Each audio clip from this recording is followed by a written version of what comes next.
జగన్మోహన్ రెడ్డి గారి క్రేజ్ గురించి మీరు మాట్లాడేటువంటి పరిస్థితి కాదు. నువ్వేదో కూర్చొని ఒక అసెంబ్లీ అంటున్నావు, ఒక అసెంబ్లీ కాదు, సాక్షాత్తు మీ ఉప ముఖ్యమంత్రి రుయా హాస్పిటల్లో జగన్మోహన్ రెడ్డి గారు వస్తే ఏ రకంగా ఆ రోజు ప్రవర్తించాడో ఒకసారి చూసుకోండి. వీడియో క్లిప్పింగ్స్ మీకు అర్థమవుతుంది. జగన్మోహన్ రెడ్డి చరిష్మా ఏందో, జగన్మోహన్ రెడ్డి సామర్థ్యం ఏందో, జగన్మోహన్ రెడ్డికి ఉన్నటువంటి ప్రజాదరణ ఏందో మీరు క్లిప్పింగ్స్ చూసుకోండి.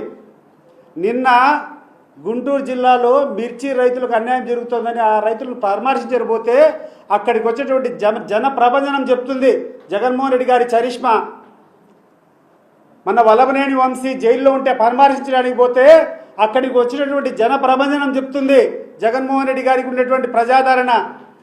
మారుమూల జిల్లా శ్రీకాకుళం జిల్లాలో ఒక ఎమ్మెల్సీ వాళ్ళ బంధువులు చనిపోతే జగన్మోహన్ రెడ్డి గారిని వారిని పరామర్శించినప్పుడు అక్కడికి వచ్చినటువంటి జన ప్రభంజనం చెప్తుంది జగన్మోహన్ రెడ్డి యొక్క చరిష్మా. అనవసరమైనటువంటి మాటలు మాట్లాడద్దండి. భద్ర మీకు చెప్తున్నాం, మీరు ప్రజల ఆగ్రహంతో కొట్టుకొని పోయే రోజులు దగ్గరికి వచ్చినాయి. ఇప్పటికైనా మేలుకోండి. ఇప్పటికైనా ప్రజాస్వామ్య స్ఫూర్తిని మీరు నింపండి.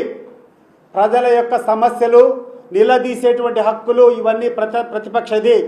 నేను అడుగుతున్నాను ఇప్పుడే, ఈ దేశంలో ఎక్కడైనా 175కు ఉన్నటువంటి 100% అసెంబ్లీ 100% పార్లమెంట్ సీట్స్లో ఫస్ట్ లేదా సెకండ్ వచ్చినటువంటి చరిత్ర ఏ పార్టీకైనా ఉందే? ఒక వైఎస్ఆర్ కాంగ్రెస్ పార్టీకి తప్ప. మరి వైఎస్ఆర్ కాంగ్రెస్ పార్టీ కాకుండా ప్రధాన ప్రతిపక్షం ఏమవుతుంది? లేదు, మేము లేదనుకుంటాం. నువ్వు ముందరికి రా పవన్ కళ్యాణ్, నువ్వు ముందరికి రా, నువ్వు చేయి పోరాటం. మరి నీతో చెప్పించినటువంటి అబద్ధాలు, మీ చంద్రబాబు నాయుడు గారు చెప్పించినటువంటి అబద్ధాలు, వీటి మీద నువ్వు ప్రధాన పాత్ర నువ్వు పోషించు.